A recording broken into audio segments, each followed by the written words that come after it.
Goeiemôre almal, so lekker om weer saam met julle te wees.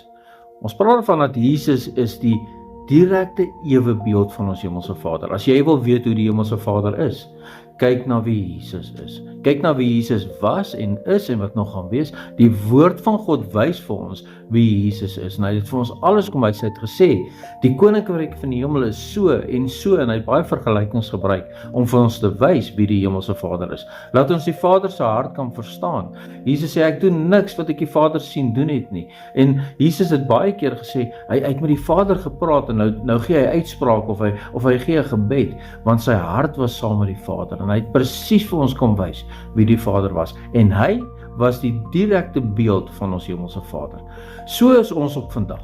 Ons is vandag die direkte beeld van ons Hemelse Vader. Vandag, as jy na jouself in die spieël kyk en jy is 'n kind van die Here, dan is dit hoe die Hemelse Vader wil hê ons moet wees en wie hy is en wie ons is vir die wêreld en wie ons is ons eie lewens vandag.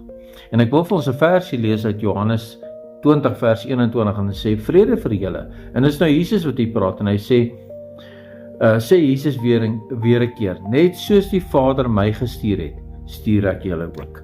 So alles wat Jesus gedoen het, sê ek doen alles wat my Vader vir my sê wat ek moet doen, maar nou sê ek dit vir julle, as my disippels, ek stuur julle, net soos my Vader my gestuur het, nou stuur ek julle, net soos my Vader vir my gesê het, gaan wees vir myself vir die wêreld, so sê Jesus, wees Jesus vir die wêreld, ons wat sy disippels is.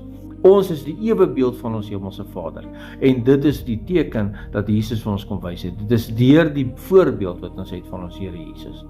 En hy wil hê vandag, dat ons moet sal weet, maar ons wys wie die Vader is na hierdie wêreld toe. En as jy dalk nie 'n goeie teken of 'n beeld na hierdie wêreld toe is nie, dan beteken dit jy gee 'n verkeerde indruk van wie ons Hemelse Vader is. 'n Verkeerde indruk van wie Jesus is, as gevolg van jou leefstyl en wie hy is. En ek wil julle vandag bemoedig, kom na die Vader toe, laat hy julle aanraak, laat hy julle verander, en weet dat jy 'n beeld is na hierdie wêreld toe, en weet dat hy jou kan gebruik, want hy stuur jou ook vandag om die evangelie te verkondig. Ek wil graag vir ons bid.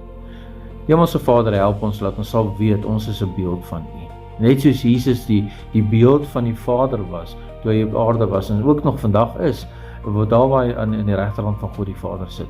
So wil ons ook die beeld van ons Vader wees, en wees soos Jesus op die aarde. Help ons vandag, dat ons daai beeld sal wees. Help ons dat ons daai woorde sal wees. Help ons dat ons daai getuienis sal wees. En Here, help ons om uit te gaan, om die evangelie te verkondig, en laat Jesus ons stuur vandag, want hy weet wie ons is, en ons moet ook weet wie ons is, in die Vader. Seën elkeen vandag en help ons, vra dit in Jesus naam.